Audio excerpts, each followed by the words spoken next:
Começa agora a Rádio Sete Peles, o podcast de horror dos Super Amigos.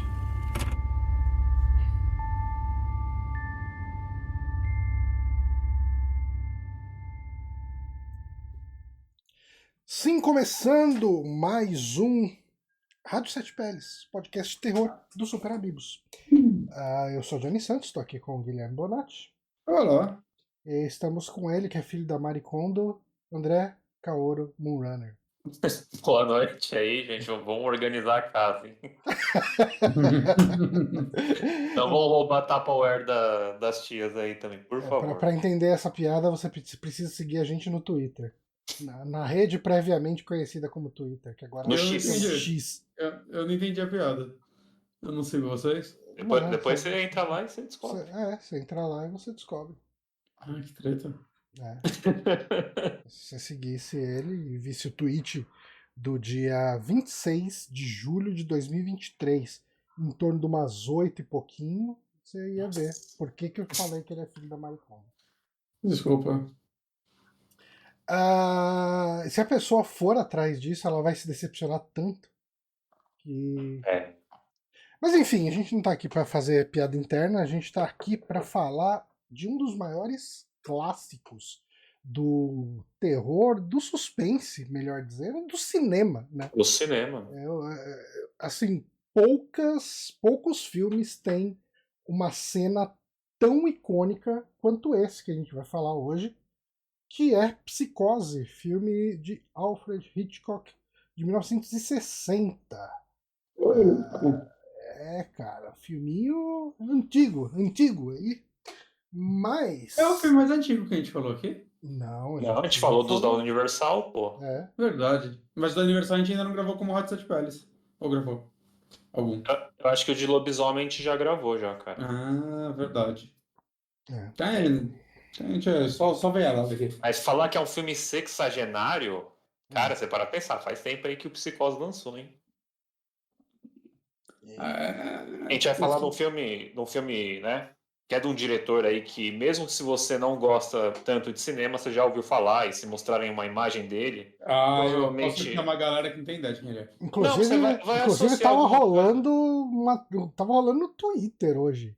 O quê? Alguém postou foto. Cinéfilo ou não, todo mundo reconhece. Cinéfilo ou não, todo mundo reconhece. Da silhueta do Hitchcock.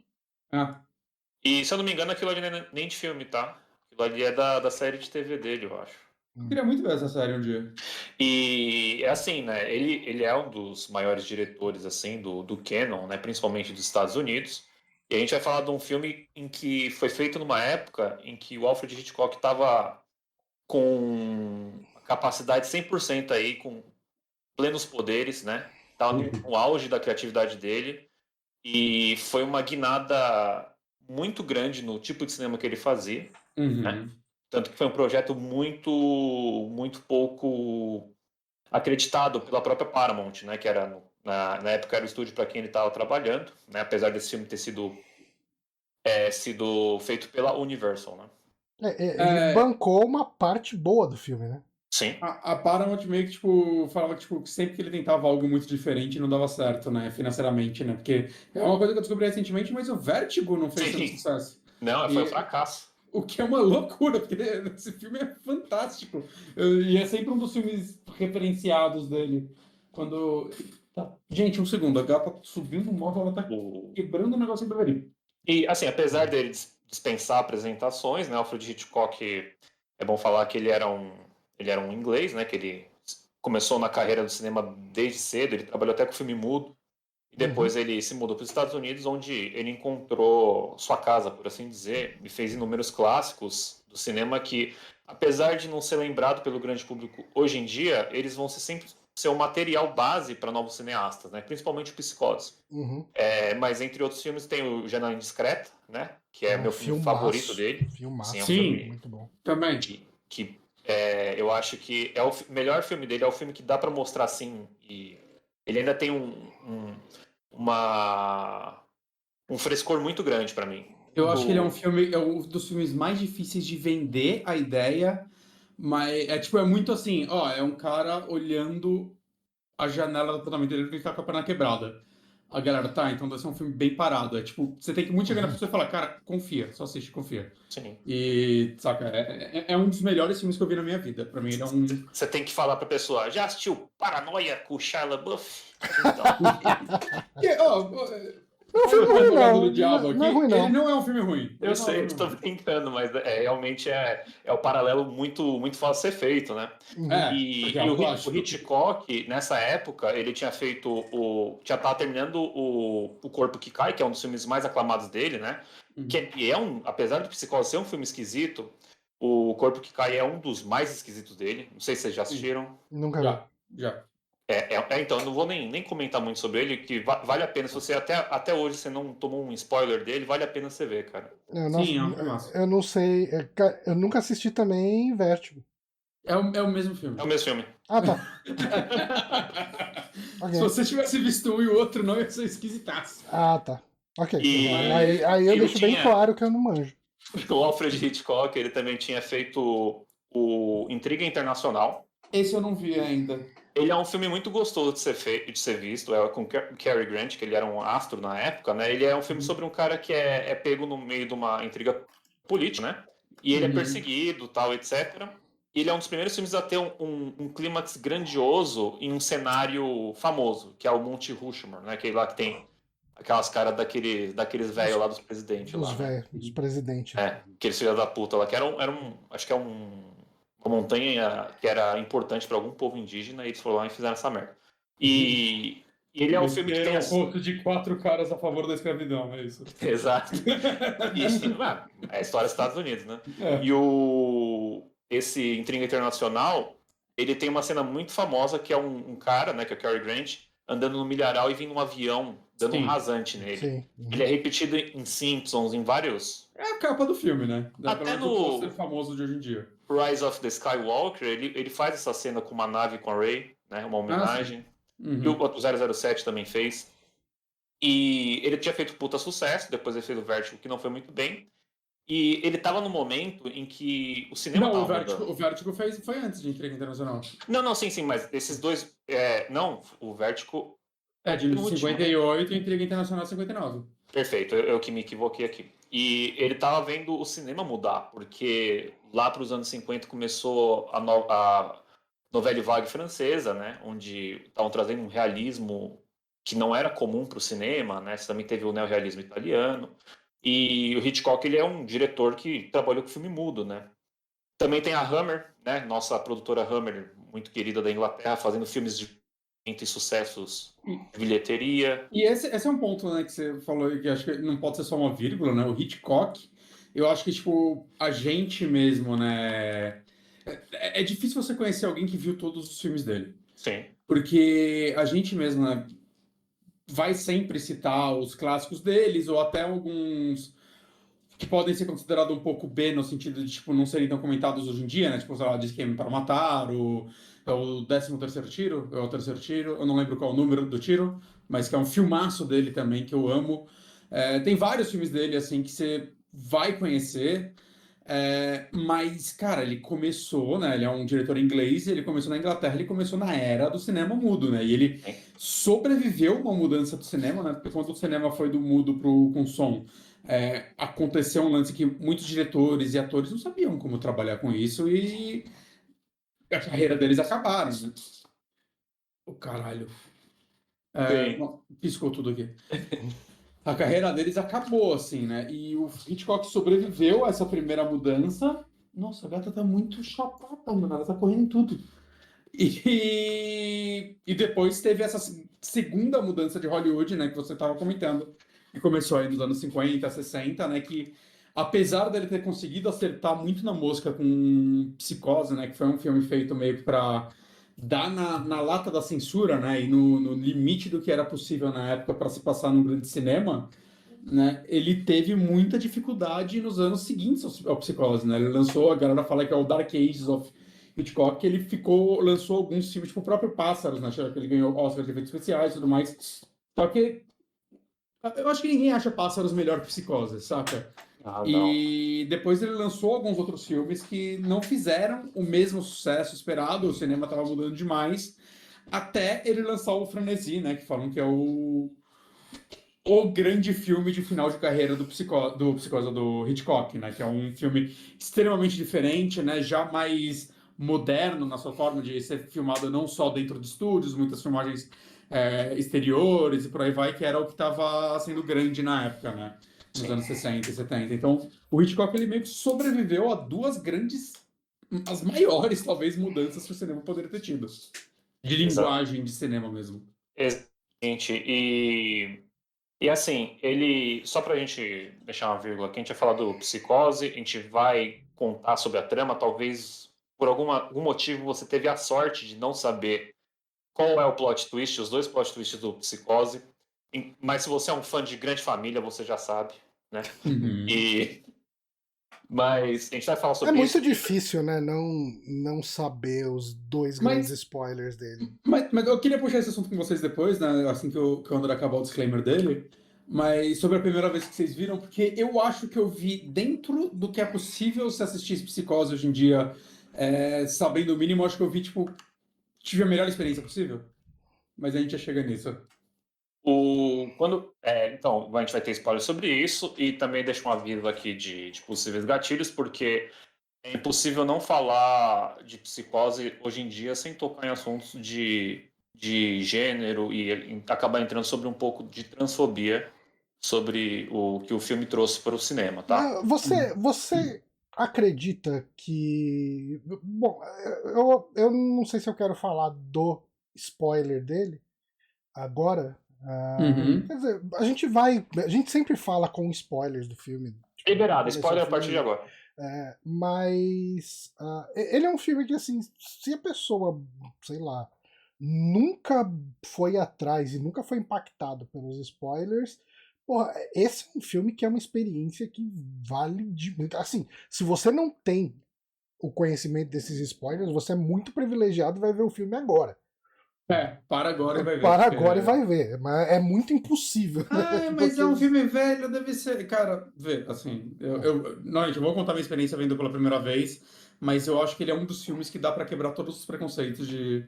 Hitchcock, de modo geral, eu acho que é um diretor muito fácil de uma pessoa que tem interesse em cinema assistir, assim, porque os filmes dele são muito gostosos de se assistir. Uhum.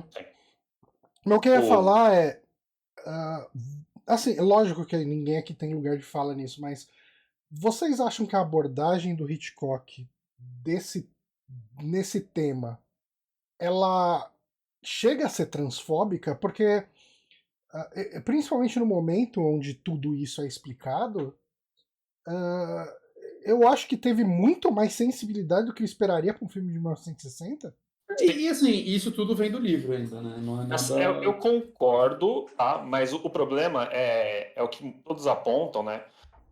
Já com spoiler, Psicose, ele é o primeiro filme a colocar a ideia no grande público de que uma pessoa que... Não vou nem dizer uma pessoa que é uma pessoa trans, tá? Uhum. Uma pessoa Ele não que se traveste é associado com doença mental. E uma doença mental tão fodida que só pode ser expressada por meio da violência. Ele é o primeiro filme a colocar essa ideia, e isso é carregado até hoje, né?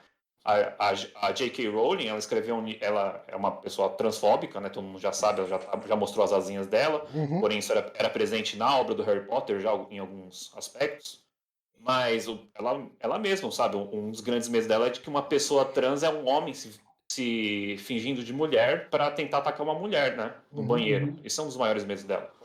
E isso é transfobia pura, né? Então, independente do que o final explicado do Psicose, ele comenta pra gente, ele tenta tratar até com uma certa sensibilidade, aquela imagem do assassinato no chuveiro é muito forte, né? E sabendo quem é que faz, aquilo ficou para sempre. O próprio assim... Vestida para Matar, que o Bonatti citou uns podcasts atrás, que é um filme maravilhoso do Brian De Palma, ele também tem esse problema. Em inúmeros filmes. Eu entendo. Eu acho que no do Brian De Palma eu acho que até um pouco mais, né? Porque, primeiro que ele é uma homenagem à Psicose, né? Que na verdade é bem parecido, né? E eu acho que ele já... Eu acho que ele pega mais no pé disso, saca? O Psicose...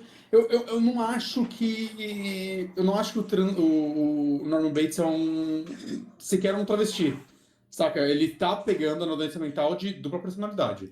Eu acho que isso é... Na verdade, eu acho não, Se fosse né? o pai dele ao invés da mãe, seria a mesma história, entende? Só calhou de ser a mãe. É que é o choque, né? O filme inteiro, ele foi escrito de uma forma que toda cena, ela serve para te deixar tenso e desorientado. A Marion, ela rouba o dinheiro e aí você começa a ter uma perseguição dela pela estrada com um policial e isso não leva a nenhum lugar. O filme vai te desorientando a todos os momentos, né? E o final dele, ele é chocante. Ele é mais uma forma de te desorientar, porque você pode até suspeitar de que exista algo de errado, né, com o Norman Bates, mas o fato dele estar com as roupas da mãe no final é para chocar e te dar mais uma desorientação, né? Porque aquilo é seguido pela morte, pelo cadáver da mãe lá, revelado. Então, mas isso é pelo choque também de, tipo, era ele o tempo todo, porque isso vai de como o filme foi vendido, inclusive, né? Porque eu vi algumas entrevistas com o Hitchcock, eu procurei bastante entrevista dele dessa época, e quando você via ele indo em programas antes do lançamento do filme, quando ele estava gravando o filme, ele vendia o filme, né? Que tem todo o lance, né? Que ele comprou todas as cópias possíveis do livro, né? Para ninguém saber o final, porque ele era um livro pulp que tinha sua popularidade, mas não era era um livrinho pulp, que estava aí no meio de vários outros. Só que ele nos programas, quando falava sobre o que é o filme, ele é sobre um rapaz que cuida de um hotel e ele é um cara bem normal e tal, só que a mãe dele é meio psicopata, então vocês podem acreditar, imaginar o que acontece com os hóspedes do hotel. Então, assim, ele o tempo todo, ele tá vendendo a ideia de que a mãe é psicopata. Sim. Quando o Norman tá na casa e você ouve os diálogos com a mãe, é uma mulher dublando, mesmo que na prática seja o Norman falando sozinho ou imaginando aquilo. Então, a ideia eu acho que não é tipo... Na época, como foi feito e tudo mais, eu não acho que o Hitchcock pensou, vou botar um travesti porque isso é um choque. Não, o choque você espera muito que seja a mãe matando. Sim, saca? sim. Você espera muito que seja a mãe matando. E quando você descobre que ela tá morta o filme inteiro, esse é o choque. Só que existe... Eu acho que existe, tipo, leituras foram feitas a partir daí e isso criou um movimento transfóbico. Tem mais coisas também, né? Tipo, eu falo na questão de despistar, né? O Anthony Perkins, nessa época, ao longo dos anos 50, ele estava sendo preparado para ser o queridinho da América, né? Tipo, ele era o sucessor do James Dean, a galera falava. Então, despista muito, né? Você deixar... E ele, tipo, logo que ele surge, ele parece o jovem simples, né? O jovem tímido, o jovem sem muito traquejo social, mas ele tenta ser simpático e tal. Ele é o único homem legal com a Marion.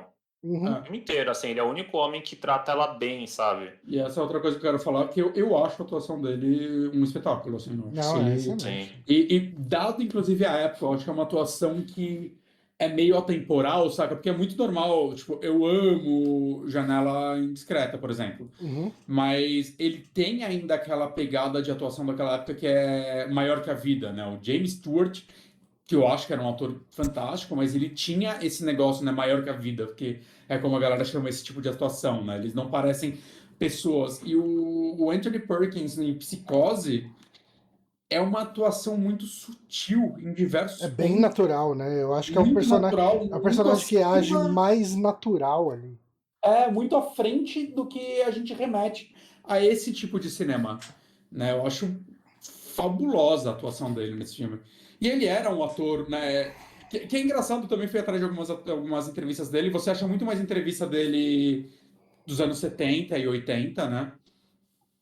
E ele é um ator que, tipo, ele teve toda essa preparação para ser o sucessor do James Dean. Ele estava fazendo filmes muito grandes na época. Ele estava fazendo peças na Broadway também. Ele veio do teatro, ele veio da Broadway. E ele continuou fazendo Broadway até depois, até o final da carreira dele. Ele ainda fazia Broadway, né? Ele sempre foi um cara de teatro mesmo.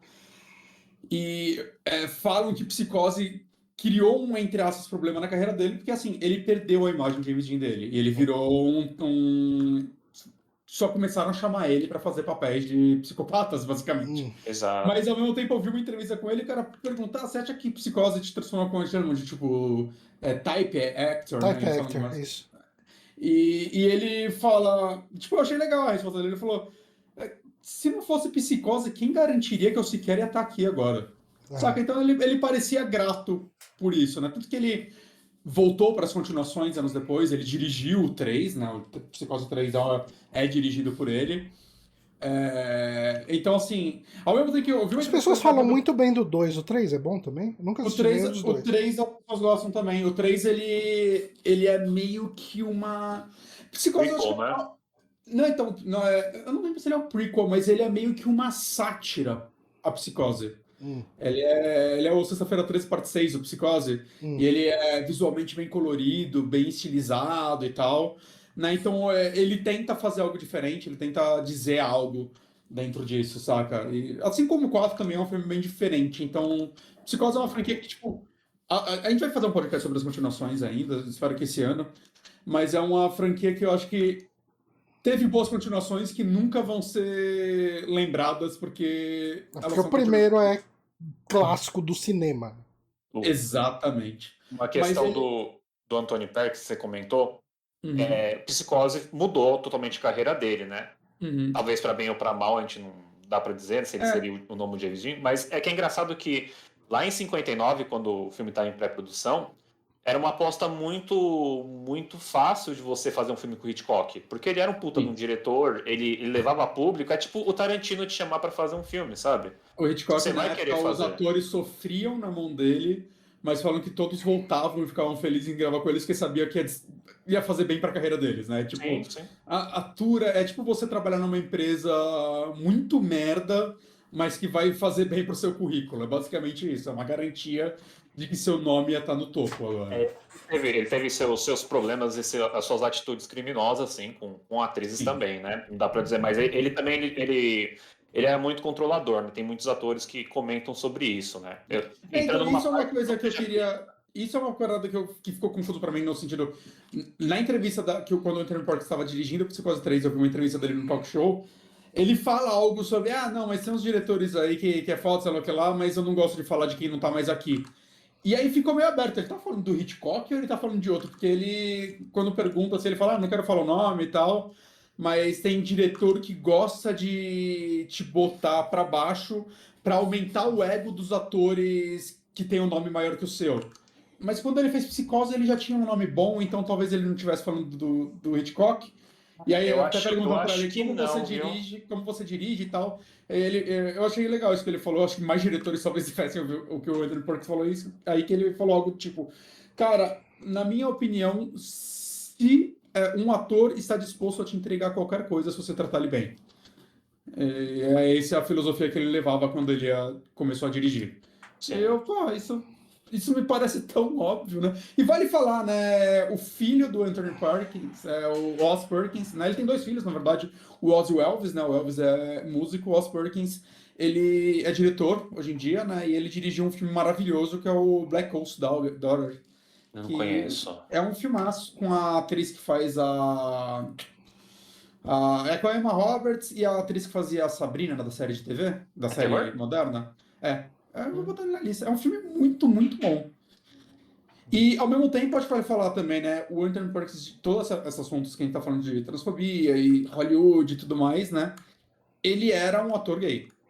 E isso foi muito escondido de Hollywood, né? Ao ponto dele ter tido um casamento pra esconder esse lado dele e tudo mais.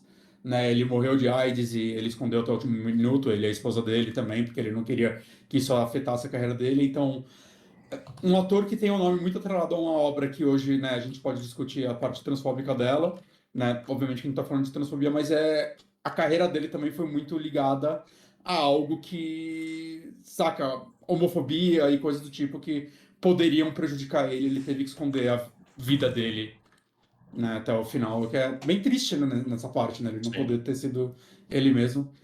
E a esposa dele morreu no 11 de setembro. Muito louco isso. Caralho, mano. Que bad. Né? Ele morreu em 92, né, então... Mas falando aqui do Psicose, né, a gente tem o Anthony Perkins, que é o Norman Bates, e a gente tem também a querida mãe da Jamie Lee Curtis, né? fazendo a Marion Crane, né? No livro do Robert Bloch, né? Chamava Mary, só que eles tiveram que colocar Marion porque eles acharam 4 Marys na lista telefônica. Então falou, não vou colocar Mary Crane aqui, porque já tem 4 mulheres e não vai ser legal matar ela aqui, né? Ela pode ficar meio chateada. Isso... não, fala. E a gente tem também no elenco, como o namorado da Marion Crane, a gente tem um ator que ele não... O John Gavin. O John Gavin, fazendo Sonomes. Ele trabalhou no Spartacus, então acho que é um dos poucos atores que trabalhou com Hitchcock e com Stanley Kubrick. Muito louco isso, né? É um currículo. E também temos Spartacus do mesmo ano, né? O cara conseguiu trabalhar com os 2 maiores diretores do mundo no mesmo ano. Exato. Eu não sei qual o papel dele ele faz em Spartacus, tá? Eu nunca vi Spartacus. E a Vera Miles, né? Que era uma das loiras do Hitchcock, né? Só que existe toda uma questão de relação abusiva do Hitchcock com ela, né? Ela ia fazer o Vértigo, né? Inclusive, Sim. E aí ela engravidou, que pro Hitchcock foi uma traição a ele. E ele ficou puto. É uma das coisas que ele culpa o fracasso do filme, né? Ela não ter participado e o Robert Stewart tá velho. E ela só voltou pro Psicose porque ela tinha um contrato com a Paramount. E, inclusive, se você ver a Vera Miles, ela era uma mulher muito bonita. E no Psicose, o Hitchcock fez questão de dar as roupas mais feias, mais largadas, filmar a atriz de costas várias vezes, simplesmente porque ele tinha essa questão que beira uma patologia, sabe? Beira o criminoso com a Vera Miles, cara. Então, ela faz a Lila Crane, que é a irmã da Marion Crane, que vai investigar o sumiço da irmã após ela ter ido pro Bates Motel.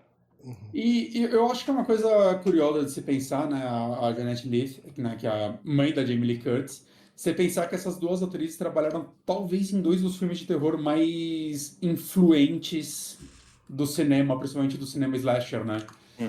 Psicose, né? Algumas pessoas tentam colocar Psicose como slasher, ele não é um slasher, né? Apesar dele ser uma influência pro gênero, com certeza.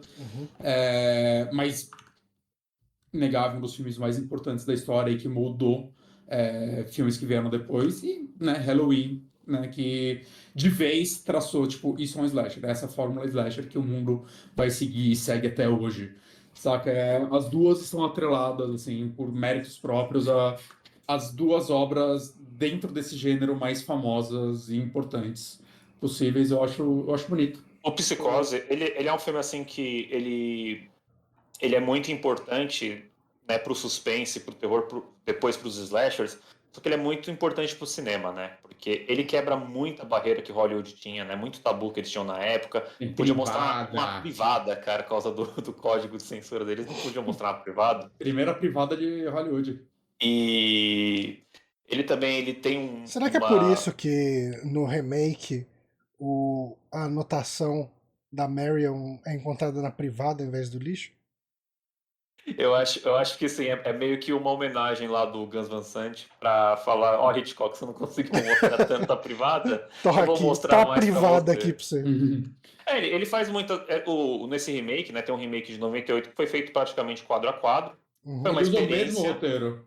Sim, e várias cenas que o Hitchcock ele não conseguiu fazer, que aí o próprio diretor ele tentou fazer, né? A entrada do filme era para ser uma tomada filmada por helicóptero, só que eles não tinham os equipamentos para isso, né? E no remake de 98 ele consegue estabelecer esse plano de helicóptero, ou mesmo colorido, né? O Hitchcock nunca ia conseguir filmar aquilo em cores por conta da censura e por conta do baixo orçamento, né? Ele alega que ele próprio tem problema vendo sangue, então ele não queria a cena do sangue escorrendo pelo ralo do banheiro ali. Até tem, né? Você vê o sangue em preto e branco, mas... Não, então, mas ele não queria um sangue vermelho mega realista, tipo, gritando ali no cinema. E eu vi uma entrevista com ele falando que os produtores conseguiram para ele um torso que ele poderia esfaquear e sair sangue, né? Isso é o Hitchcock. E ele não quis usar, ele falou, eu nunca usei, eu larguei ele na cena, porque ele não achava interessante, saca? E eu concordo, assim, tipo, a gente tá falando da cena talvez mais plagiada do cinema, uma das cenas mais memoráveis do cinema, justamente porque ele não precisou usar nada disso, né? Ela é completamente... É uma aula de edição em uma cena de 15 segundos, sei lá. Saca? É a prova de que você consegue fazer algo soar extremamente violento sem ser extremamente violento. Mas pra gente não perder o fio, eu acho que a gente não vai ter outra oportunidade de falar do remake, e já que a gente já começou, eu ia puxar o remake no final do podcast, mas já que a gente já puxou o assunto, cara, eu não odiei tanto o remake. Assim, a minha primeira impressão dele, os primeiros 5 minutos assistindo ele, eu falei, nossa, que filme completamente desnecessário, né? Tipo, tomada a tomada, diálogo a diálogo, ele assim, é em cores com atores dos anos 90 ali. E assim, mesmo remakes, o roteiro costuma ser reescrito. Esse eles usaram o mesmo. O Robert Foster, né? Que faz um personagem no filme. Ele fala que quando ele recebeu o roteiro, ele leu e os agentes dele foram atrás do diretor e falou: vocês mandaram o roteiro errado, vocês mandaram do filme dos 60. Eu quero, não, é o mesmo. Ok. Eles levaram o filme dos 60, um DVD, e eles ficavam assistindo cena a cena para pegar até os defeitos. Então, se tinha uma porta que eles abriam com um erro do Hitchcock de não colocaram a chave antes de abrir a porta, puta que pariu, gata. Ela puxou a câmera. Eles tinham que copiar a cena errada, igual, saca? É esse o nível. E até o diretor perguntou por que você fez esse remake, ele falou para que ninguém mais fizesse. Então, ele é interessante, não é? Porque o Gus Van Sant, ele falou que ele queria fazer por experiência para saber se aquele filme ele teria o mesmo impacto nos anos 90, né? E também para tentar reviver o prestígio pela Psicose, ele fala, né? Porque o filme dele ia fazer o pessoal comparar com o original e provavelmente iam ter exibições do original. Você sabe qual que foi a impressão que eu tive assistindo ele? É como se você visse uma adaptação moderna de uma peça. Sabe, a impressão que eu tive foi parecida, só que o que eu pensei foi os live action da Disney. Saca? Vamos refilmar esse desenho com atores, e aí é a mesma parada sem alma. Então, eu não achei ele sem alma, cara. Eu achei, assim, eu acho que se ele é alguma coisa, é um pouco isso que o Moonrunner falou. Ele te dá... Assim, ele não me deu um sentimento de desprezo. Ele me fez admirar mais ainda o original. Eu acho que ele é um filme que não dá pra falar que ele é um filme ruim, porque ele é o mesmo filme. Saca? Ele não é um filme ruim. Mas eu não vejo nenhum motivo pra rever ele um dia. Se eu for rever... Mas é aquela experiência isolada. Tipo, sei lá, é quase... Obviamente não é a mesma coisa, mas é quase você ver um filme com comentário do diretor, sabe? É uma outra... Tipo, é uma outra experiência. Tipo, você não tá assistindo esse filme, putz, eu quero ver esse remake de 98 do Psicose, porque é a versão definitiva, porque tem cores, tem mais, sei lá, nem dá pra falar que ele tem mais violência, porque a própria cena do chuveiro é a única coisa que ela tem diferente. Bom, ela tem cores e ela tem... Alguns takes um pouco diferentes no final.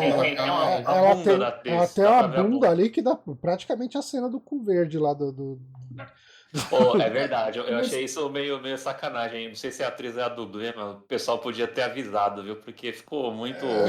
Ficou muito aberto ali, né? Eu não sei se é a gente com full screen aqui com 1080p, mas, ficou muito, muito desconfortável aquilo, cara. Mas eu vejo gente defendendo esse filme também hoje, e essa é a parte que eu mais concordo, que ele é uma experiência muito interessante no sentido... Mostra como duas pessoas com o mesmo roteiro tentando fazer a mesma coisa pode ter resultados diferentes mesmo assim. Isso é verdade. Não vai ter o mesmo resultado. Então ele sem querer, ele virou um experimento muito interessante e válido para cinema. Eu acho que esse é o maior valor que existe desse filme. Eu tenho algumas coisas que eu acho bem interessante, tipo, a colega de trabalho da Marion, na primeira cena lá no escritório, ela tem exatamente as mesmas falas, são as mesmas tomadas de câmera, é tudo igual. Mas o jeito que ela entrega as falas assim, no filme original, assim, Nossa, ele nem olhou pra mim. Ele deve ter reparado que eu tenho a aliança de casamento. Porque o cliente, ele dá em cima da Marion, né? E tal. Uhum. E ela fala num sentido meio que assim de... parabéns, né? Tipo, ele tá te elogiando, ele tá olhando pra você e tal.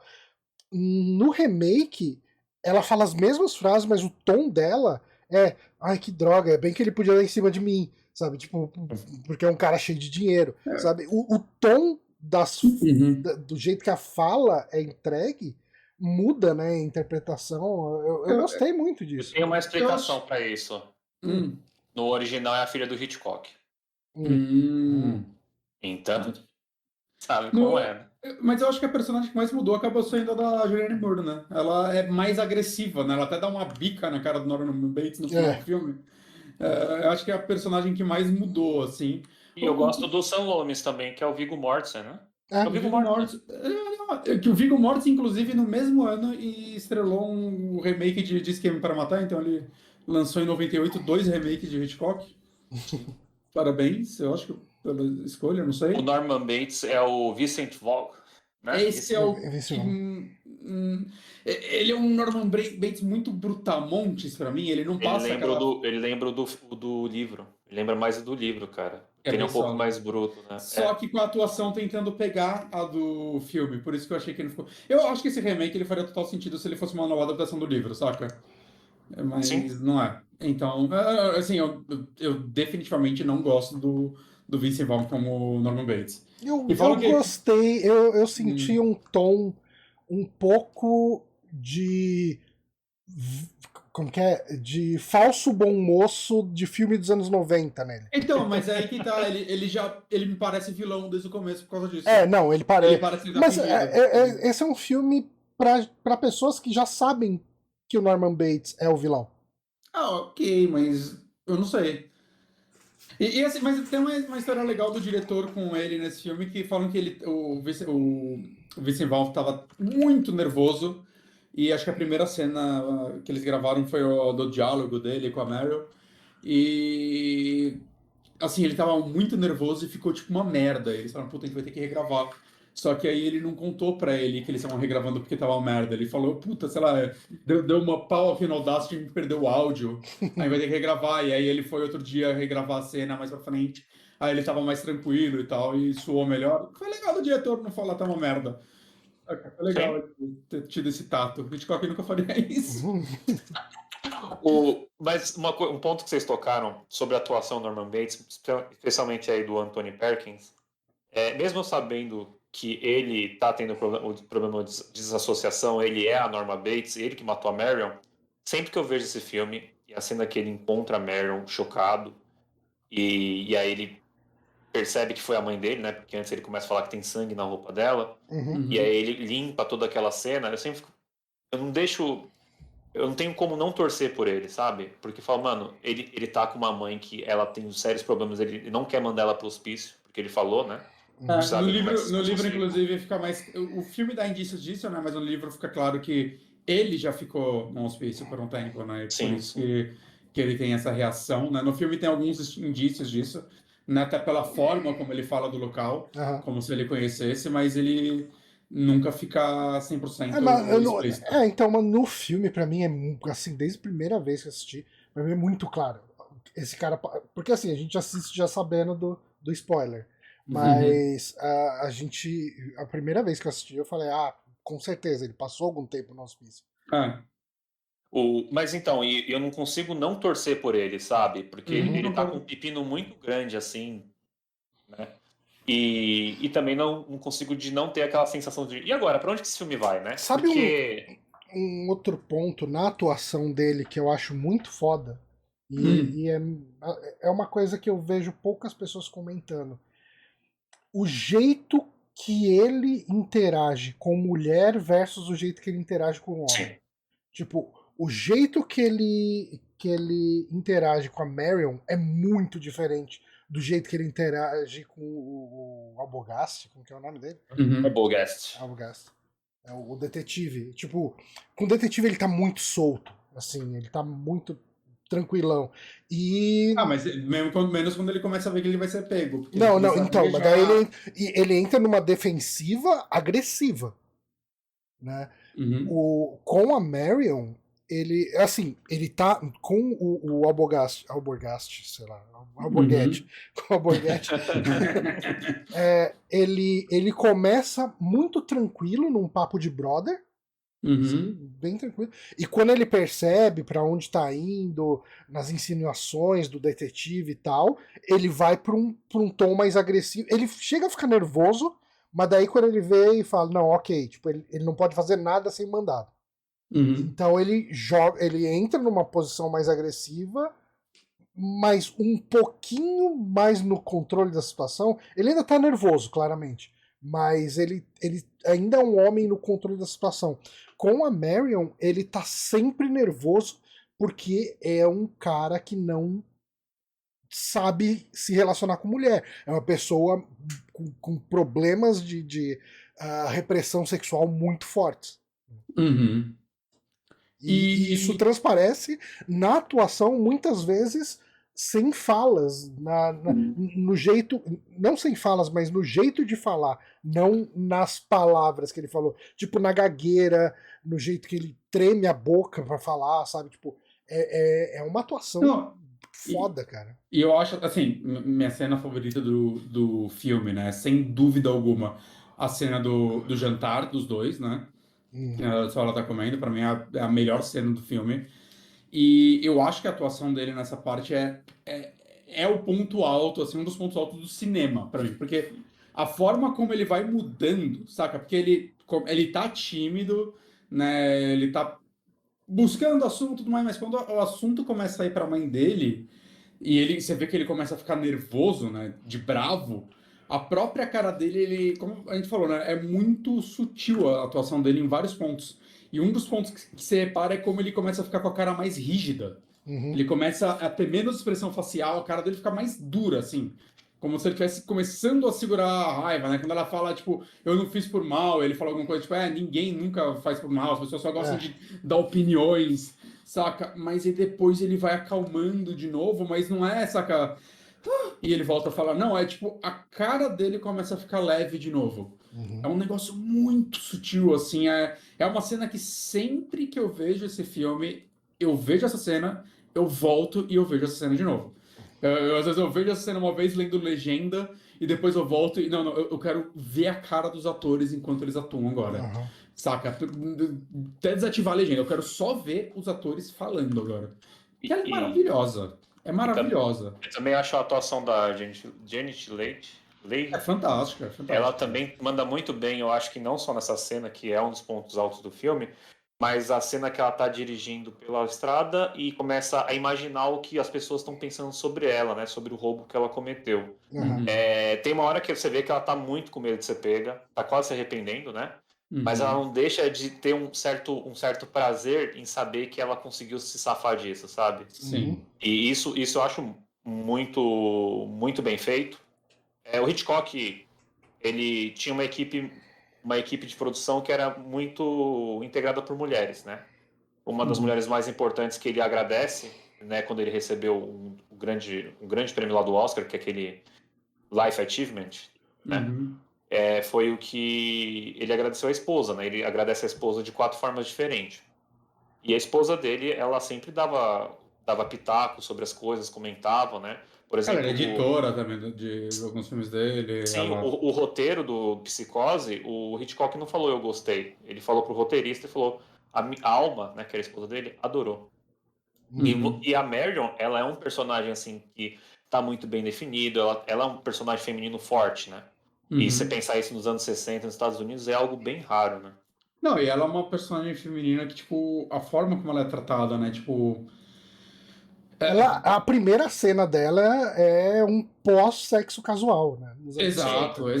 E ela tá até o momento que ela é morta, ela tá num certo controle, né? É ela que toma a atitude de cometer um roubo Saca? Ela que tá. Apesar de ser um filme sobre pessoas que não sabem mentir, né? Porque quando chega o policial, ela só volta a falar: não roubei dinheiro, que foi? E a mesma coisa com o Norman Bates, né? Quando chega o Alborguete lá, ele também é um péssimo mentiroso, né? E eu não acho que isso é um defeito do filme, eu acho que isso é uma característica apenas, né? São pessoas que não. Eles não são, tipo, mentirosos patológicos, apesar do Norman Bates, ele, né?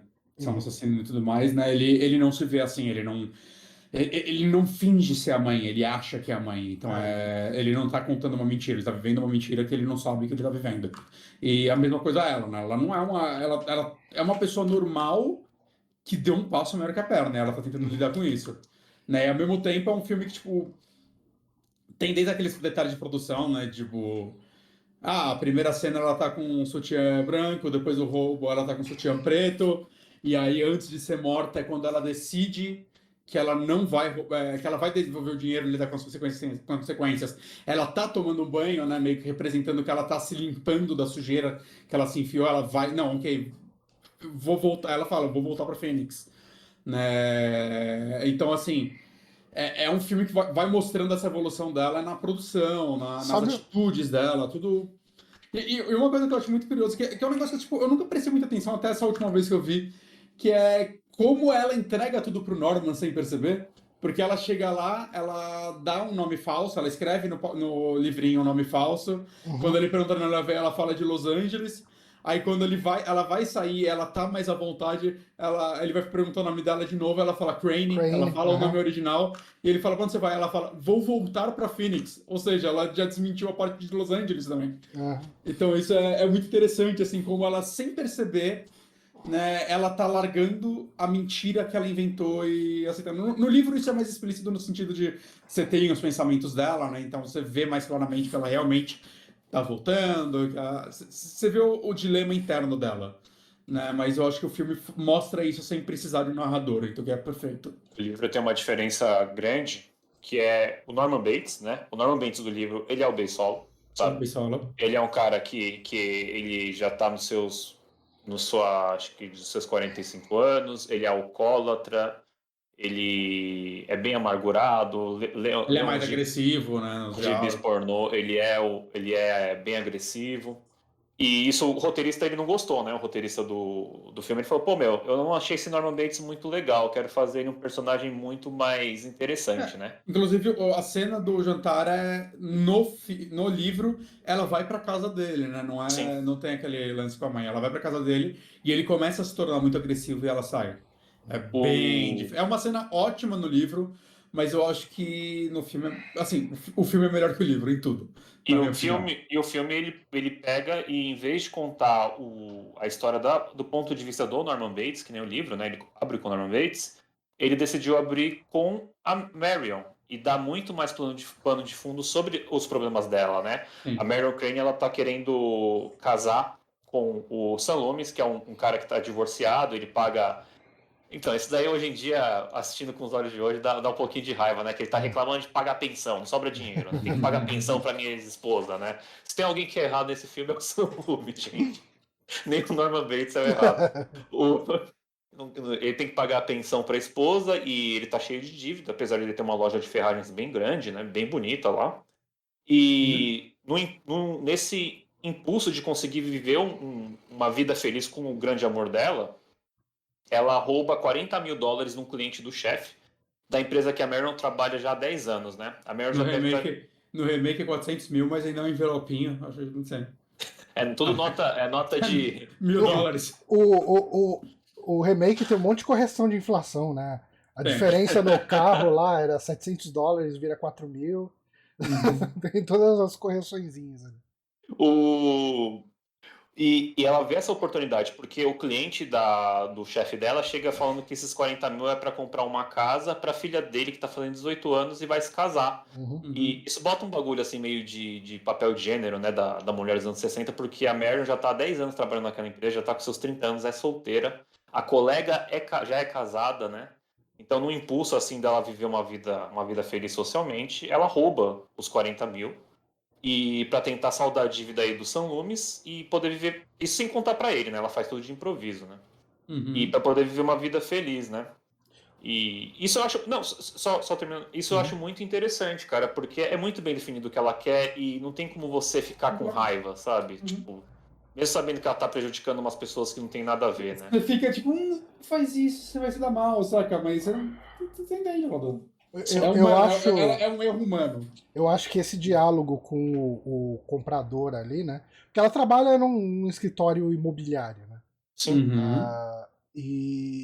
Chega esse cara que é um ricaço, um cowboy lá e tal. É o texano do Simpsons, basicamente. É. Né? E ele fala muito sobre, não, é tipo, eu não compro. Como que é? Eu não compro felicidade, eu pago pra tristeza não chegar. Ele fala alguma coisa nesse sentido. É um diálogo muito bom, assim. E ele fala algumas coisas do tipo, esse é um dinheiro que não me faz falta.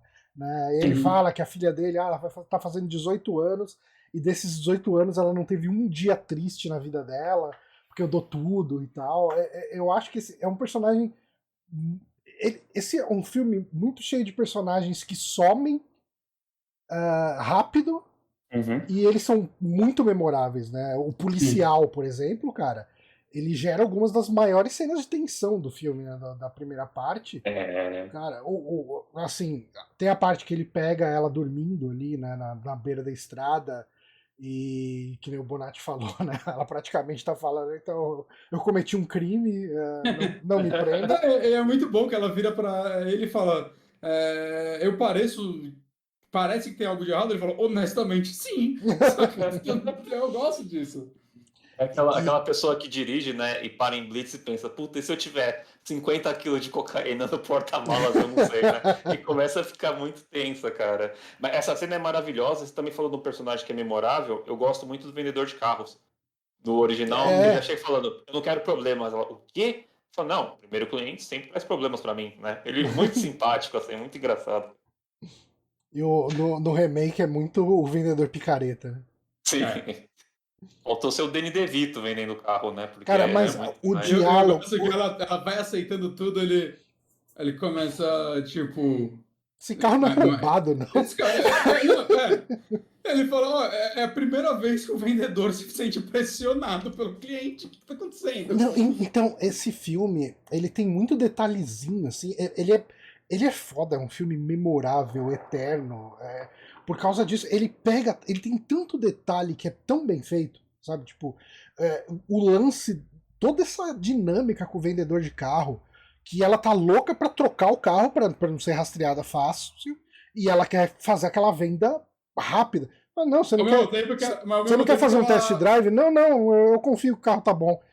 Ao mesmo tempo que ela tá vendo essa troca na frente do policial que tá suspendendo ela, é muito louco isso. Sim, deixa tudo mais tenso, né? O filme ele, todo momento, ele quer te deixar tenso por alguma coisa e você não sabe pra onde ele vai parar, né? E esse é o lance do Hitchcock, né? Que falam que ele é o mestre do suspense, da tensão, que seja, né? E é isso, cara. Esse filme, assim, se você não sabe as coisas, o tempo todo tem algo, assim. O tempo todo tem algo. É o que falam, né? Do medo, a tensão, é sempre aquele elástico que você puxa. E o momento certo da tensão é, tipo, você não pode puxar demais, senão ele estoura e você não pode soltar. Quando você solta, é o jumpscare. É quando você acerta a pessoa, mas o jumpscare é rápido. Ele acaba. Então a tensão perfeita é quando o elástico tá sempre no limiar, mas ele não tá estourando e ele não tá arregaçando sua cara. Sim. E eu acho que o Hitchcock ele é perfeito fazendo isso, né? Tipo, Janela Indiscreta é um filme que parece que o elástico tá do começo ao fim, assim, na sua cara. Né? Você não sabe pra onde aquilo vai. Eu acho que Psicose, principalmente essa primeira parte, é isso. E a segunda parte eu acho que vira o contrário, que é isso, só que pelo Norman Bates, que é tipo, e ele vai ser pego, mas ele só tá tentando ajudar a mãe, saca? Então vira, mas ainda você tá tenso por uma outra coisa. Sim. E é muito bem feito, porque ele te deixa tenso desde que a Marion decidiu roubar o dinheiro, né? Inclusive, é um mérito muito grande do filme que ele não é verborrágico, né? Ele é um filme que tem muito momento de silêncio das pessoas fazendo coisa e você só entendendo com o movimento de câmera, né? Dando planos detalhes nas coisas. Norman Bates limpando toda a confusão lá, o sangue da Marion, do quarto, tem muito disso. Mas o que eu queria comentar é que tem essa questão aí do elástico que o Bonatti comentou. E, porra, cara, você pensa, é muito tenso ela vê o chefe dela na faixa de pedestre, né? Aham. Assim, tipo, já vai ficando tenso, e depois tem o policial, tem o vendedor de carro, que a venda é muito estranha, e ela vai parar no motel de beira-estrada, e quando tudo parece estar tudo bem, que você dá uma respirada, ela é morta. Uhum. Então é muito foda. E agora pensa, cara, a cena do banho lá ela é muito chocante, mas pensa nos anos 60, porque ela mistura três pontos de vistas numa só. Ponto de vista da vítima, ponto de vista do assassino e aquele ponto de vista de Deus, né, que o pessoal fala, né, que é visto de cima. E o ponto de vista do público também. Então é muito desnorteante, né? Isso é uma coisa que o remake perde demais, porque ele não tem o artifício do preto e branco na hora de esconder a cara da Ah, mãe. o boxe de vidro, né? Não, não, mas não só isso. Tipo, sei lá,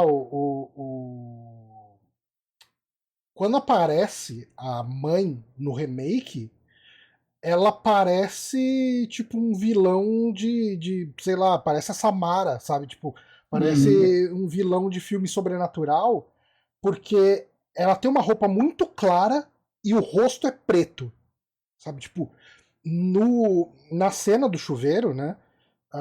No original, é claramente um efeito da luz. Como ela tá contra a luz, o rosto fica preto, né? Tipo, a silhueta dela é uma silhueta preta e funciona muito bem no remake. Tipo, ajudado muito pela questão do filme ser preto e branco, né? Mas no remake, essa parte, o visual da Norma Bates, né? É uma coisa que parece um filme sobrenatural mesmo, tipo aquele Maligna, né? Tipo, umas coisas assim, sabe? É bem toscão, né? Eu acho que é a coisa que mais me incomoda no remake.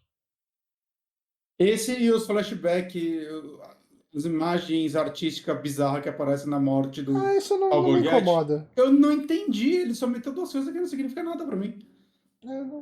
Essa parte não me incomodou. Agora, Me incomodou. o visual da A mãe. morte do detetive no original eu gosto bastante também, porque ela é quase um jumpscare, né? Ela é Porque a primeira vez que eu vi, eu tomei um susto nela. você tá vendo aquela cenazinha lá do ponto de vista de Deus, né? Aquele É. lá de cima assim, e de repente a música estoura, né? O tema lá do banheiro, e aparece a Norma Bates já esfaqueando ele caindo pela escada num.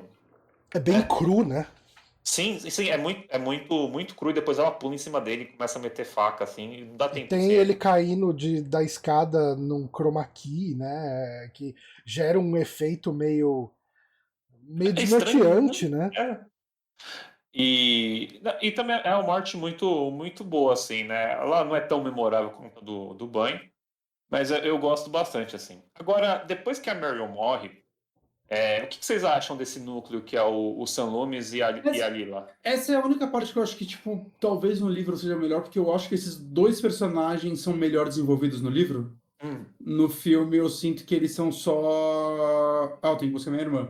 Mas eu nem sinto muito. Eu acho que a relação dos três, do Albogast aí também é meio estranha, porque o cara chega desconfiando de todo mundo, e de repente, não, eu sou amigão de vocês, eu vou investigar aí, tá de boa. E eu vou ficar atualizando vocês.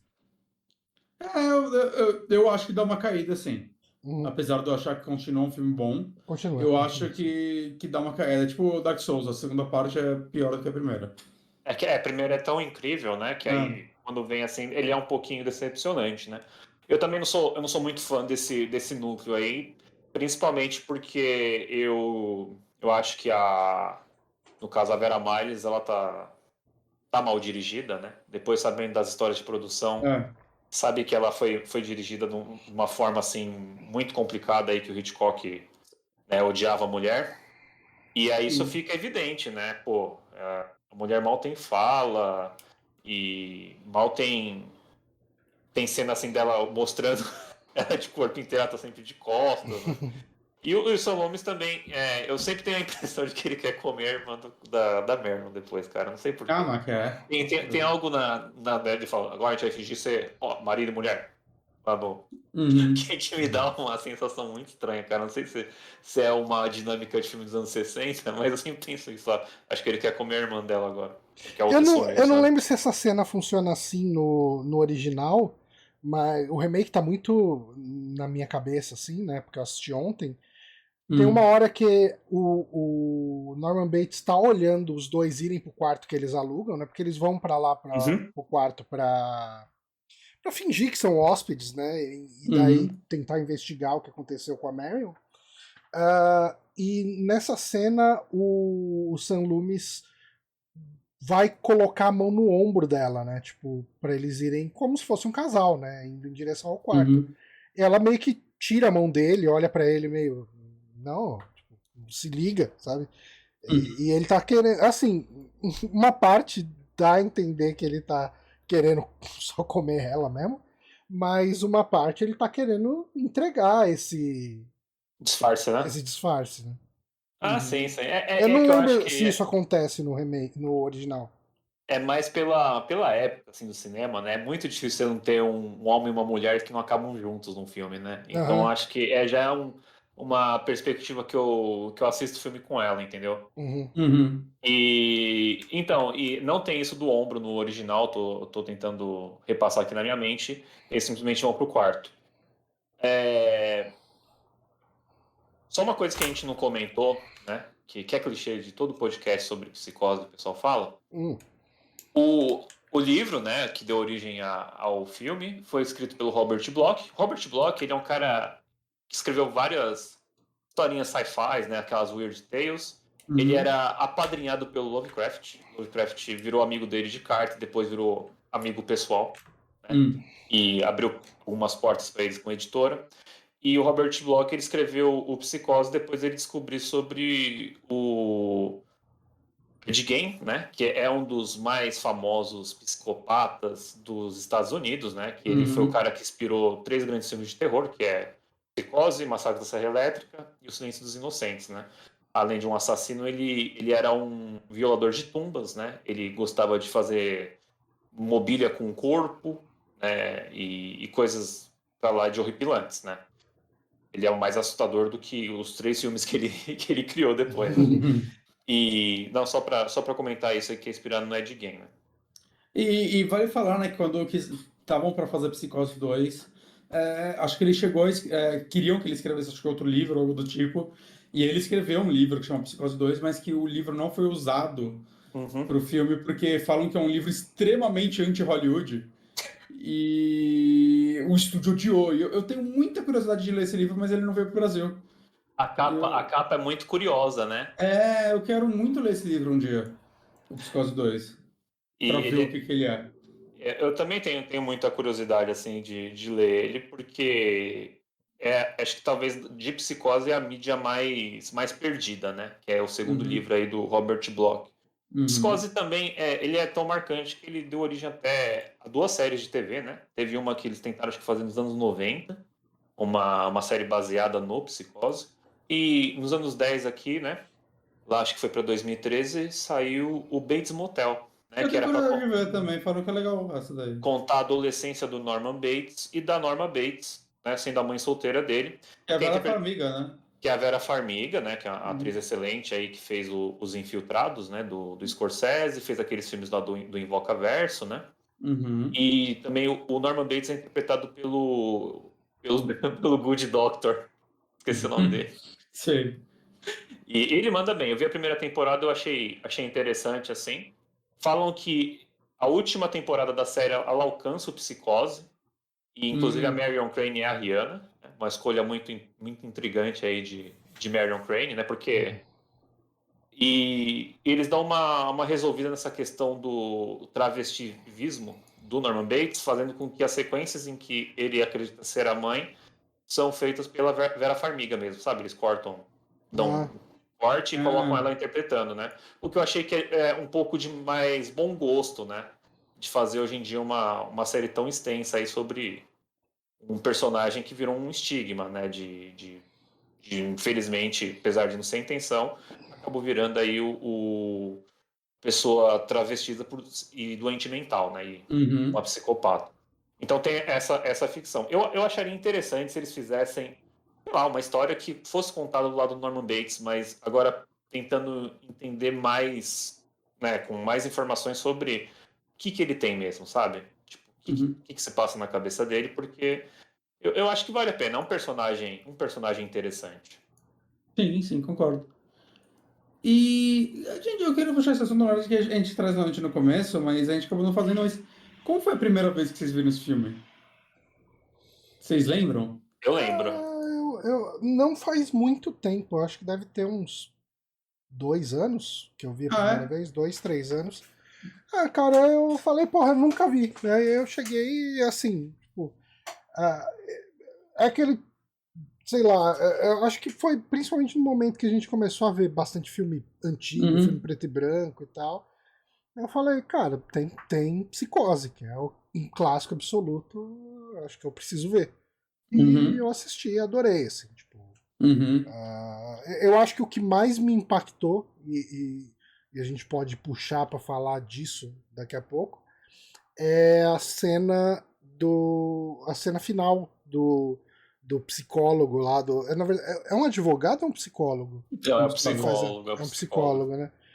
Psicólogo, psiquiatra, não lembro. O final é explicado, né? E a minha primeira reação foi muito de caralho, sério mesmo? Sabe? Tipo, e nessa segunda vez que eu assisti, eu achei muito boa essa cena. Tipo, eu falei, cara, tipo, ele dá contextos e explica algumas coisas de uma forma que eu não esperava. Mas eu acho que ela tem no livro, inclusive. Eu acho que, assim, a primeira coisa que me veio na cabeça quando eu vi essa cena pela primeira vez foi, ok, público dos anos 60, você precisa pegar um pouco na mão, explicar algumas coisas. Mas, revendo agora, eu falei, não, cara, e principalmente aquela primeira discussão que a gente começou a ter a respeito da transfobia e tal, o psicólogo, quando ele vai falar da questão do Norman Bates se vestir da mãe dele, né, de Norma Bates e tal, ele, nesse momento que eu falei que eu senti uma sensibilidade que eu não esperaria num filme dos anos 60, porque uma das pessoas que tá lá vendo a palestra do cara, fala, é um travesti? Falou, não, tipo, um travesti pode ser ou uma questão de identificação de gênero, ou uma questão de prazer, ele fala alguma coisa nesse sentido. O que tá acontecendo com ele é muito diferente, ele acha que ele é a mãe dele. Tipo, é uma desassociação de personalidade. Então, por isso que eu falei, eu senti muito mais sensível do que eu esperaria de um filme dos anos 60. Sim. Mas essa foi a minha primeira impressão. Quando eu assisti, eu sabia do corpo da mãe dele, mas eu não tinha me ligado até metade do filme que o Norman Bates estava se vestindo de mãe matando as pessoas. Mas eu sabia que tinha alguma coisa com um corpo, né, um cadáver lá virando a cadeira e com os olhos todos zoados. Inclusive esse boneco aí, ele tem uma caveira de verdade embaixo, por isso que é tão real até hoje. Eles arrumaram uma caveira de aquelas de estudos de faculdade, né? E eles arrumaram para poder fazer esse próprio. Doideira, cara. Uma coisa, né, no remake, quando aparece esse boneco é um pouco diferente, né? E ela tá num lugar com uns pássaros e tal. Eu acho que deve ser uma homenagenzinha ao Birds. Ou pássaros, provavelmente. Não, mas o próprio Norman Bates, ele tem uma fixação por pássaro empalhado, tem muito diálogo disso e tal. Sim, mas é que no remake os pássaros são soltos, ela tá tipo num lugar cheio de pássaros voando. Tá, sim. Então, é verdade. Por isso que eu achei que acho que deve ter sido fazer uma homenagem. Mas eu acho que tá muito dentro do personagem. Sim. E aí foi isso, assim, né? Aí depois eu me toquei e falei, não, ele tá a mãe dele, aí de repente tive flashbacks de grande família, né? Do Beisol assistindo Dona Eutelvina quando a Dona Nenê rejeita ele, né? E aí eu fui ligando os pontos que realmente é isso que tá acontecendo aqui. E você, Bonatti? Então, a primeira vez que eu vi é engraçado porque, assim, era na época que eu ficava comprando bandejão de filme americanos, eu deveria ter uns 15, 16 anos, e tinha um Psicose lá, e eu não sei, eu pensei, é um clássico, vou pegar. Só que tudo que eu sabia do filme era da cena do chuveiro, eu sabia dela. Só que o que acontece é que enquanto eu assistia o filme, eu não tinha ideia de. Tipo, eu não sabia quem ia morrer no chuveiro. Eu já tinha visto a cena, mas não lembrava do rosto. Então eu não tava esperando que fosse ser a Meryl Crane. Ou se fosse ela, eu tava pensando, deve ser o final do filme, alguma coisa do tipo. Então eu acho que eu caí no golpe do Hitchcock de tipo, mataram ela com 30 minutos de filme, o que caralho vai acontecer agora? Exato. E eu não sabia de Uhum. nada que acontecia após isso. Então eu tive uma quase primeira experiência parecida com a da galera, saca? Tipo, eu sabia que alguém ia morrer no chuveiro, eu sabia dessa cena, mas eu não tava esperando o que acontecesse naquele momento. Então foi um negócio, assim, um choque pra mim, assim. Caralho, esse filme é muito foda, assim, saca? Eu nunca tinha visto algo, sei lá, talvez eu já tivesse, eu acho que eu já tinha visto A Hora do Pesadelo, que beleza, a gente tem uma protagonista falsa no primeiro também, mas não é no mesmo nível, saca? Mesmo porque Psicose, a primeira meia hora, só existe ela. Os outros personagens só estão em torno dela, mas só existe a Meryl Crane nessa primeira meia hora de filme. Então, pra mim, foi muito forte, assim, quando eu assisti ele pela primeira vez, nesse Isso, sentido. isso é repetido no Pânico, né? Você pensar na Drew Barrymore, né? Porque Ah, ela era sim, uma sim. atriz queridinha e tal, e ela Uhum. é a primeira a morrer. Uma coisa que você Só que é falou uma é. introdução só, né? Que no caso você literalmente tem um primeiro ato inteiro com a Meryl Sim, é Crane. 45 minutos até ela morrer, 45? basicamente. Uma coisa que você comentou aí sobre a morte da Marion, pro, pro público não estragar a experiência, né? E dar os spoilers, assim por assim dizer, o Hitchcock ele fez instruções para que ninguém pudesse entrar depois que o filme fosse exibido.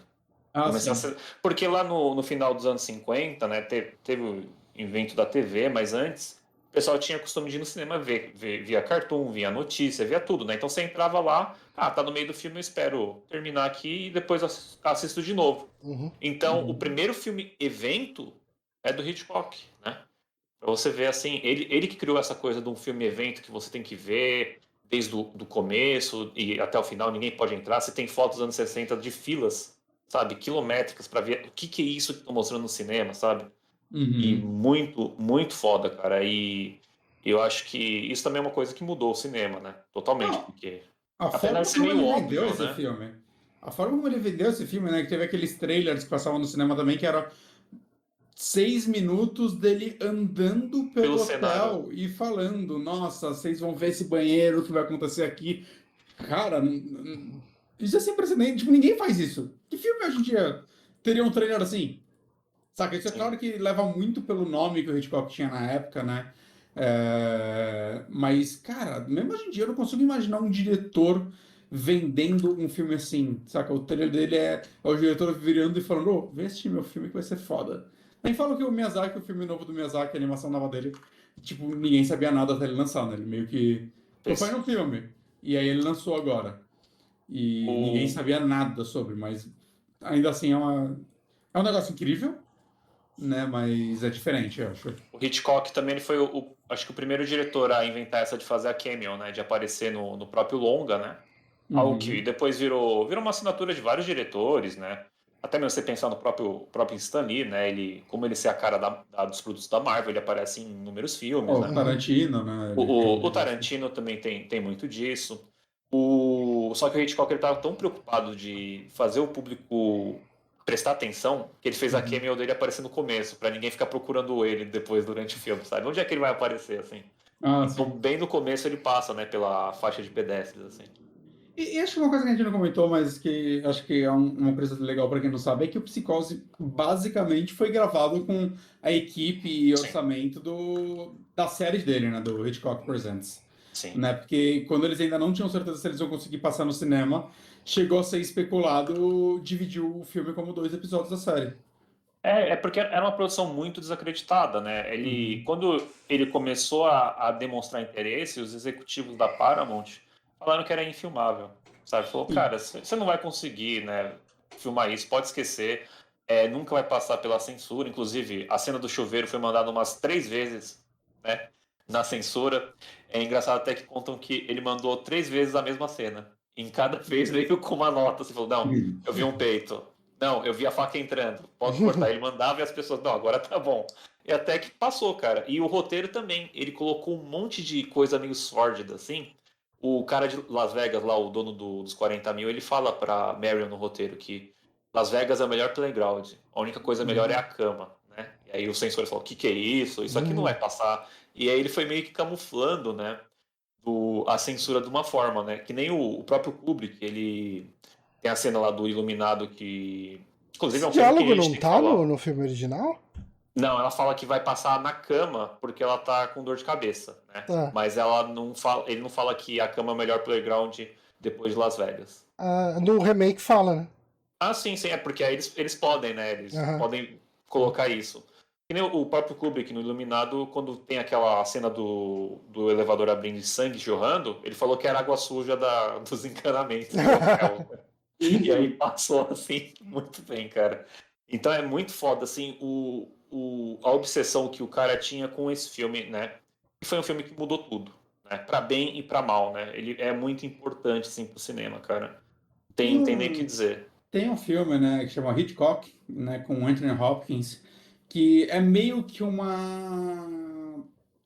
filme sobre a produção de Psicose. É claro que ele tem muita liberdade artística, né? Eles mesmos falam, mas eu acho que para quem tem alguma curiosidade de saber alguma coisa sobre os bastidores, é um filme legal. Eu gosto desse filme. Eu revi ele essa semana até para gravar, né? Ele é um filme com muito tom de comédia também no meio, mas ele tem muitos comentários bacanas, assim. Eu gostaria que ele mostrasse mais sobre as filmagens do filme e mais sobre os atores, né? Mas uma coisa que mostra no filme que eu achei que tinha sido inventada pro filme e eu descobri que é verdade é do próprio Anthony Perkins. Eu não sei se ele falou isso pro Hitchcock, mas tem entrevista dele falando isso. Que no filme, quando ele tá fazendo a audição e tal, o Hitchcock pergunta porque ele seria bom papel, ele fala que ele cresceu, ele era muito apegado à mãe dele, ao ponto dele desejar a morte do pai dele. E quando ele tinha 5 anos de idade, o pai dele morreu. E ele se sentiu culpado por isso. E ele fala sobre isso em entrevistas. Ele realmente, isso é algo que aconteceu com o Anthony Perkins. Que doideira. E no filme eles usam isso como um ponto de virada pro Hitchcock contratar ele. Não sei se na vida real isso aconteceu, mas eu achei incrível descobrir que, caralho, isso realmente fez parte da vida dele, assim. Ele se sentia muito culpado por isso, inclusive, depois. Eu tenho uma história do Anthony Perkins muito boa, que todo figurino do Psicose, ele foi feito com compras em lojas de varejo, né? Ele queria muito saber que roupas o pessoal usava lá naquela cidade de Phoenix, né? Eu não E lembro se também a gente comentou isso aqui. O filme foi filmado com $800 mil, né? Que é ridículo. Sim, é muito pouco. E, inclusive, isso foi algo meio sem precedentes, porque a Janet Leigh, que era a estrela do filme, normalmente você teria uma figurinista que ia cuidar para fazer uma roupa íntima sob medida, né? Para valorizar a atriz, né? E não, o Hitchcock falou: olha, eu não quero isso, eu quero que você use roupas de varejo, porque você é uma secretária lá daquela cidade, você não tem dinheiro para comprar calcinhas, roupas íntimas de grife, né, por exemplo. E o Anthony Perkins, ele deram um figurino para ele, e ele falou que não queria porque ele não se sentia à vontade, né, com essa roupa. Aí falou: posso pôr uma jaqueta? Aí o Hitchcock falou: por que você quer colocar uma jaqueta? Ele falou: olha, falar a verdade pra você. Eu tenho um pescoço muito grande, eu acho muito feio. Então eu quero uma jaqueta pra esconder meu pescoço. Aí a gente falou: não, tudo bem, pode pôr a jaqueta. Cara, pior que tem uma cena que ele não tá de jaqueta, acho que ele tá com uma camisa e dá um destaque no pescoço dele, que eu olhei e falei, caramba, que pescoção gigante que esse cara tem. Então, eu achei muito engraçado essa história, assim, cara. O filme que o Bonatti comentou, ele é baseado num livro que é o livro essencial para entender como que foi feita a produção do Psicose, que também tem um nome, que é Alfred Hitchcock e os Bastidores de Psicose, que é do Stephen Rebello, né? Ele acho que é um crítico de cinema, tal. Ele foi escrito em 1990. É um ótimo livro, mas não lê em português porque a tradução é horrorosa. Putz. E olha, eu sou uma pessoa que não sabe escrever muito bem, tá? Eu cometo muito erro de português, essas coisas, mas onde eu conseguir perceber que tá errado, mano, os parágrafos, é porque o negócio tá complicado, cara. Mas se for ler, lê em inglês, cara. É bem fácil de achar esse e-book. É interessante. Eu tinha que ler, queria ler. Eu queria ler aquele de entrevista dele com Com o Truffaut? É queria bem legal, cara. Eu tenho esse aí. Sempre que eu revisito um filme do Hitchcock, eu tento ler um trecho, assim, porque é bem interessante você ver. Esse tem no Brasil? Saiu, cara. É que, puta, é uma edição meio cara que saiu, viu? É um livro de capa mole, ele é grandão, só que ele tá sempre com uns preços muito altos. Comprei, tipo, num Prime Day da vida em 2013, sabe? Vou deixar na listinha aqui, quem sabe um dia. Uhum. E o Hitchcock, né? Ele é uma figura meio escrota, né? Principalmente com atores. Mas, ao mesmo tempo, assim, dá pra ver em entrevista que ele é um cara muito. Muito que ele fala também tem uma base de humor inglês Sim. esquisita. Que as pessoas, às vezes, parece que não entendem, saca? Tipo, tem uma entrevista com ele que ele fala, ator é gado, alguma coisa assim. E aí tem uma entrevista mais pro final da carreira dele que fala que o cara perguntou, mano, mais uma vez você falou que atores eram gado, né? Que você. Isso causou muita raiva entre eles e tal com você. Ele falou, não, nunca disse isso. O meu ponto, eu nunca falaria que atores são gado. Eu acho isso uma falta de respeito. O que eu disse foi que atores têm que ser tratados como gado. E aí ele falou, pô, mas teve uma atriz que uma vez levou um gado pro estúdio. E o Hitchcock, ele sorriu, ele falou, ele falou o nome dela, não lembro quem era. Ele falou, era uma atriz que entendia senso de humor, então no primeiro dia de filmagem eu cheguei lá, tinha um monte de gado, cada um com uma plaquinha com o nome de um dos atores. E tem muito disso, assim, né?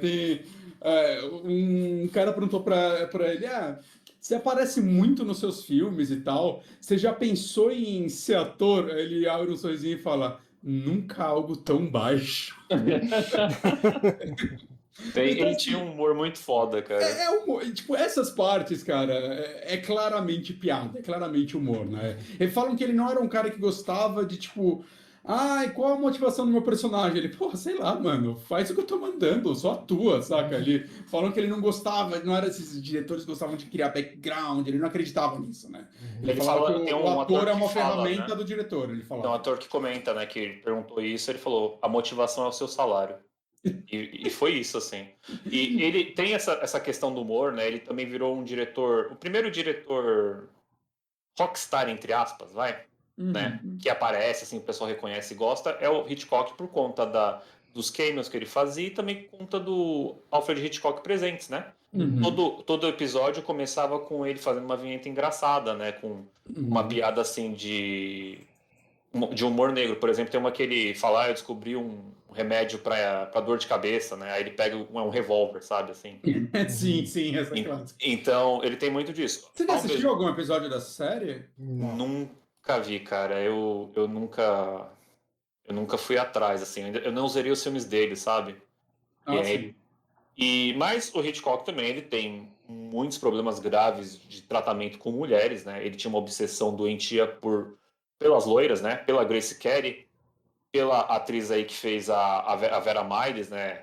Ela engravidou, ele achou isso uma ofensa e não tratou ela muito mal. Depois a atriz dos Pássaros, que mostra que ele tem, segundo ela, na biografia dela, né? Eu acho que a mulher não ia ficar inventando isso nessa altura do campeonato, né, nos anos 2010, que ela tá viva ainda. Ela lançou uma biografia e fala que o Hitchcock tentou abusar dela. Assim, tipo, tentou forçar um beijo, tentou passar a mão. Caralho. E ele fez o escritório dele no estúdio ser uma porta do lado do camarim dela. Ele, no Pássaros, ele pediu para fazer um molde do rosto dela que não foi utilizado em nenhuma filmagem, ele guardou para ele. É umas coisas muito estranhas, sabe? E eu não acho que ela esteja mentindo nem nada. Não, porque eu não acho que ela esteja mentindo, porque não é uma pessoa, saca? É milhares e milhares de Sim. casos, assim, Ele era controlador, ele queria depois escolher as roupas que as pessoas iam usar fora dos filmes, saca? Com quem elas iam sair, ele queria ter controle total, porque ele queria que as atrizes fossem as atrizes do Hitchcock. Pelo menos eu Que é acho criminoso pra que mim, sabe? Sim. E o único caso extraconjugal que o pessoal comenta que talvez ele tenha foi com a Ingrid Bergman, que foi uma atriz aí, né? É uma das realezas aí de Hollywood e falam que ele teve um caso com ela. Mas essa parte do controle, a atriz dos Pássaros, ela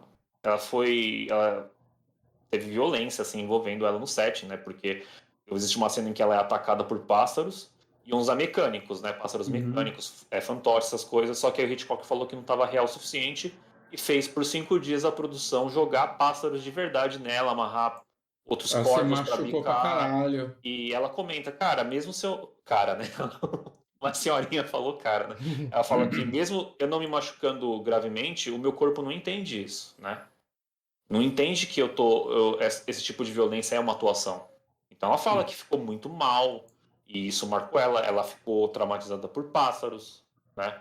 O pessoal brinca que a Janet Leigh nunca mais tomou um banho de chuveiro depois que ela falava isso em entrevista, né? Eu vi a entrevista que ela falou isso. Mas acho que é um tom diferente. Aqui foi algo criminoso, cara, sabe? Tipo, é impensável uma pessoa fazer isso com um profissional, sabe? Tipo, e é terrível. Então, essas coisas não dá para desassociar do Hitchcock, né? É importante falar, porque às vezes a gente está empolgado aqui conversando sobre o filme, sobre o diretor, e parece que a gente está passando um pano, sabe? Não. Tipo, falar de Bebê de Rosemary e dar um high five pro Polanski, sabe? Não é isso, cara. A gente tá. Não, a gente tá mostrando realmente que o filme empolga, porque ele é importante, mas não dá para não falar essas coisas também, né? Concordo. Opa.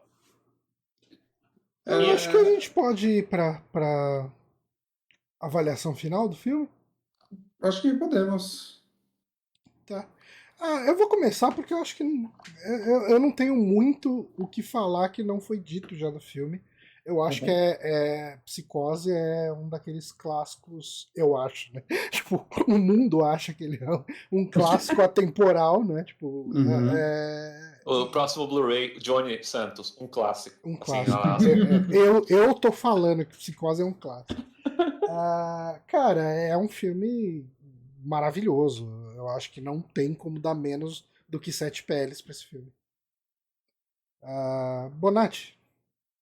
Eu não vou dar 7 PLs, eu dou 8 PLs pra esse filme, cara. Foda-se. Ele eu acho esse filme perfeito ainda. Ele não só pelo status dele, é um filme delicioso de se assistir, assim, dentro de todas as suas importâncias, ele ainda consegue ser um filme gostoso de se ver, saca?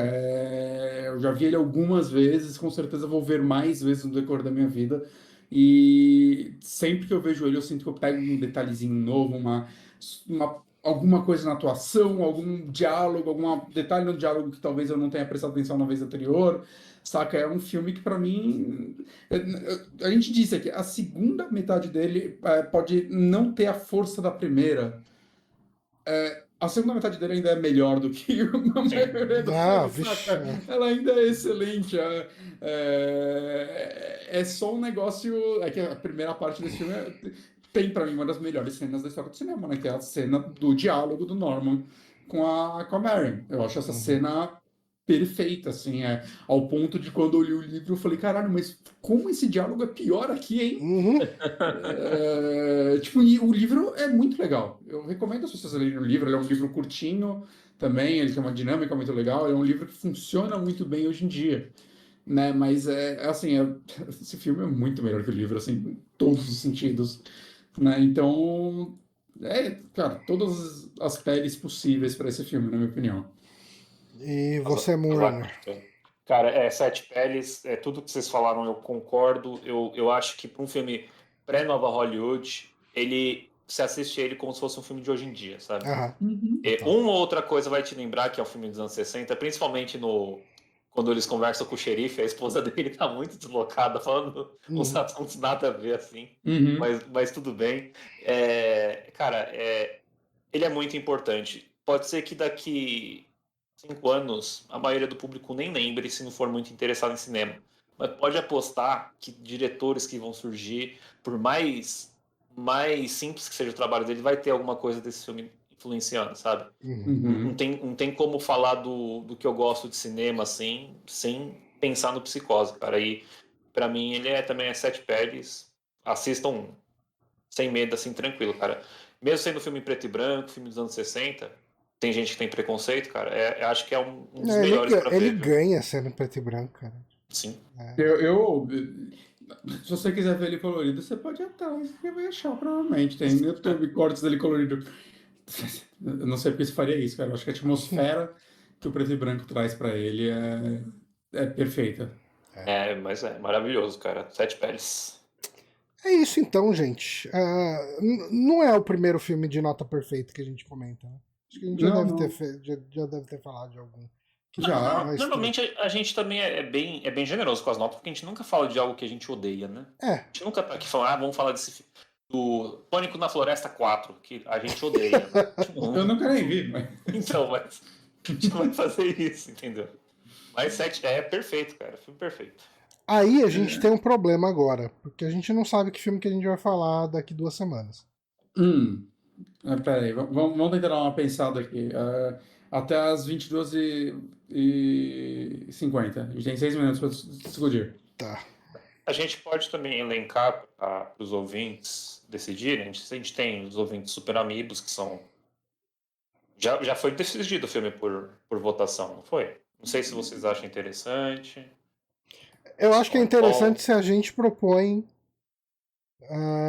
as opções. Sim. Que daí depois o pessoal vira e fala Pânico na Floresta 5, 6 e 7. Cara, assim, posso sugerir algo que pode ter um pezinho relacionado com o que a gente assistiu pra esse? The Black Coat Dollar. O filme do Ross Perkins. Ele é bem bom. The Black Coat Daughters. Nunca assisti. Ele é um filme novo, né? Ou não? 2015. Não é tão novo, mas é recente. Não sei, num lugar tá falando 2015 e no outro 2017. Vai ser uma beleza pesquisar esse filme. Tá na Prime. Cara, a gente pode falar a gente não precisa falar só curiosidade de filme, né? A gente pode discutir o filme. O filme. Eu vou falar que tem um elenco fodido desse filme, hein? Tem o James Remar, tem a Kiernan Shipka, a Emma Roberts, né? O James Remar, ele fez o The Warriors, né? Ele é o Ajax. Gosto muito desse ator. Ele faz o pai do Dexter. Pai do Dexter também. Cara, por mim pode ser. Tem nome em português o filme? Eu acho. Então, em inglês já é difícil, porque em inglês tem um lugar que ele chama The Black Coat Dollar e tem um lugar que ele chama February. No Brasil é A Enviada do Mal. Puta que pariu. A Enviada do Mal. Tomar no cu. Ele é um filme da 24, hein, cara? É da 24? Pelo menos acho que eles distribuíram, viu? É o 24 antes de ser popular. É um filme que eu vi uma vez, alguns anos atrás, eu achei ele muito foda. E foi o filme que eu falei, caralho, a Kiernan Shipka, ela é uma puta atriz que ninguém tá falando ainda. Ela foi fazer Sabrina depois. Eu topo porque eu não sei nada desse filme, cara. E os últimos filmes que a gente assistiu eu sabia tudo, né? Fui rever. Então seria uma experiência bem interessante. É que eu tô olhando aqui que senão a gente vai ficar discutindo e a gente não vai chegar em nenhum. Bom, então é isso. A Enviada do Mal. Tá no Amazon Prime. A enviada de Casaco Preto da Filha de Fevereiro do Mal. É esse daí. Cara. Esse aí mesmo. Beleza, a Enviada do Mal tá na Prime Video. Beleza, então pessoal, a gente fica por aqui. Semana que vem teremos Saque, podcast de games e séries e demais coisinhas que não são filme de terror, Super Amigos. E a gente vê vocês lá. Falou, pessoal.